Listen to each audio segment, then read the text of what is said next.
We mentioned it briefly earlier in the program that the Osama bin Laden justification for the 9/11 terrorist attacks making the rounds on TikTok, much to the celebration of a lot of ignorant young people.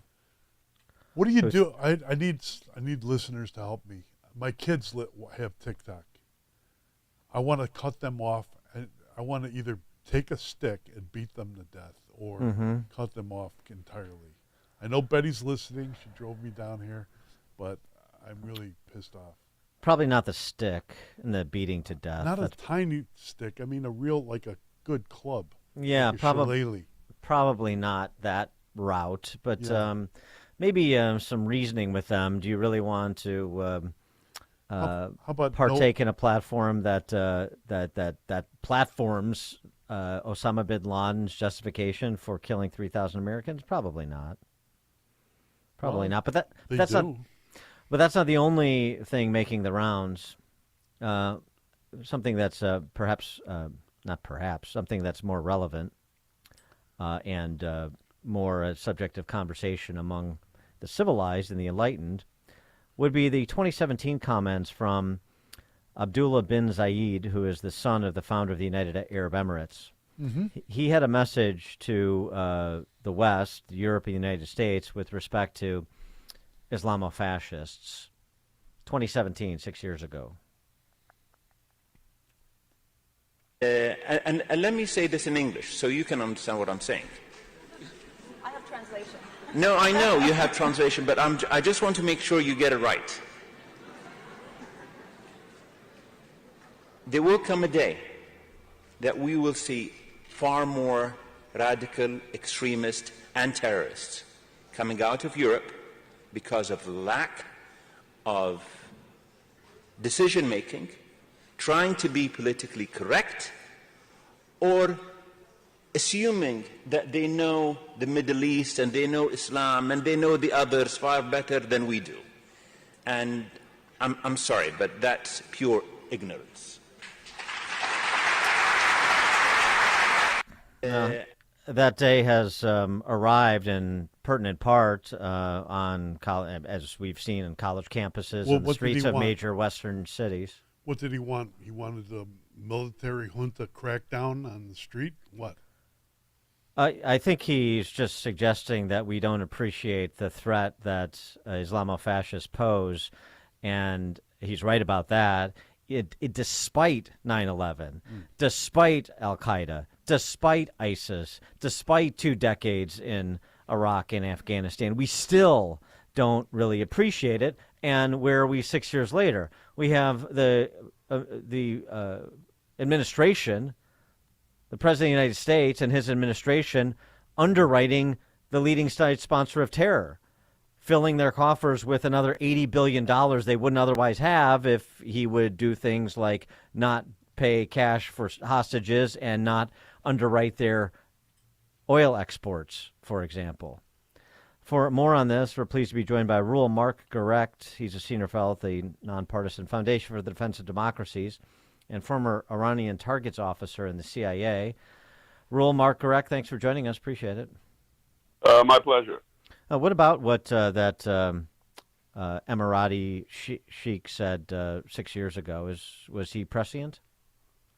Well, I don't know if I'd want to give anyone in the UAE royal family a great deal of prescience because, I mean, they are amongst the most Janus-faced individuals in the Middle East. So the UAE is well known for example, serving as an entrepot for smuggling goods into the Islamic Republic. So, yes, they can do good things. They have relationships with Israel. And at the very same time, they also make an enormous amount of money through commerce with the Islamic Republic. So I think very careful using it as a reference point. Well, that's sort of the point, is not that they wear a white hat. It's that they know what they're talking about. Well, even there, I'm not sure they do. I just don't. I think they're so not. So we haven't seen in the West. I'm sorry to interrupt, but we haven't seen in the West what he's describing. You don't think that the West has been blithely ignorant to the threat that radical Islamists pose? I mean, obviously, there's complacency in the Middle East. Otherwise, October 7th wouldn't have happened.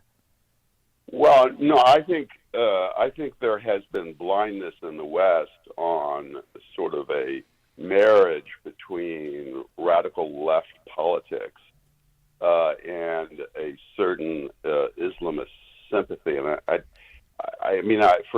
think on American college campuses, the vast expression of anti-Zionism and anti-Semitism that we've seen, I don't know how much of that actually translates into sympathy for radical Islamists, in the sense that I suspect most of the people who are demonstrating are completely ignorant of the politics and the preferences of Hamas.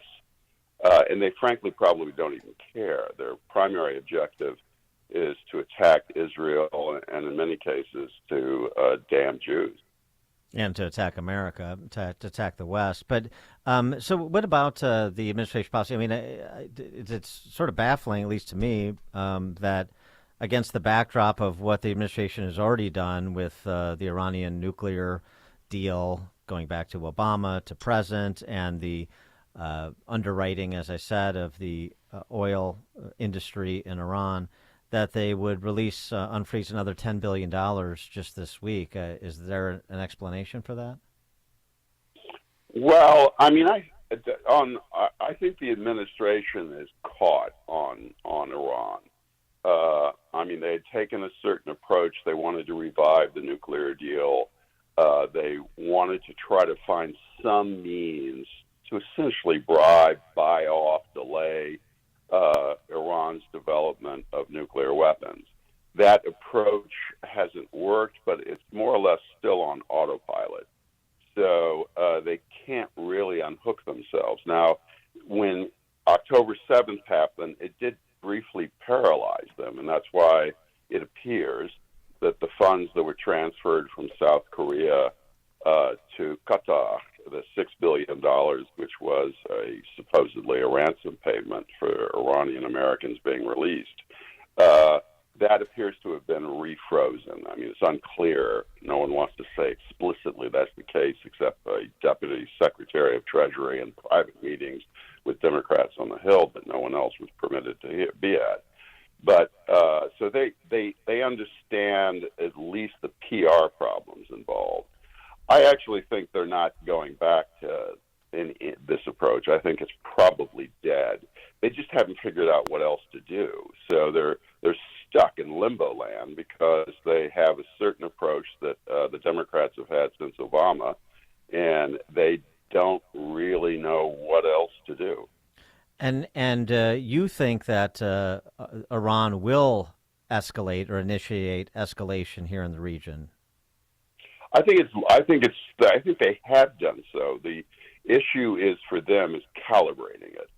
So I don't think they can watch Hamas die. They can't return to sort of Shiites watch and Sunnis die. They have to do more to maintain the axis of resistance. So I think they will continue to try to escalate. Now, they do not want to get into a duel with Israel or the United States. It's interesting, given how much damage the Israelis have done to the Iranians in Syria, given the assassination of Iranian scientists in Iran, the Iranians have refused to escalate directly against Israel. The Americans, they've had, they're willing to attack because I think, as they've been doing in Syria, because the Americans have not shown themselves willing to escalate. So I think they're going to probe all the time. And I think it's important to remember with the Islamic Republic, sort of borrow that line from Game of Thrones, chaos is a ladder. They will exploit it. He is Reuel Marc Gerecht, Senior Fellow at the Nonpartisan Foundation for Defense of Democracies and former Iranian Targets Officer in the CIA. Reuel Marc Gerecht, thanks so much for joining us. Appreciate it. My pleasure. And he joined us on the Turnkey.Pro answer line. Hear about the big stories of the day then talk about them right here on Chicago's Morning Answer on AM 560. The Answer.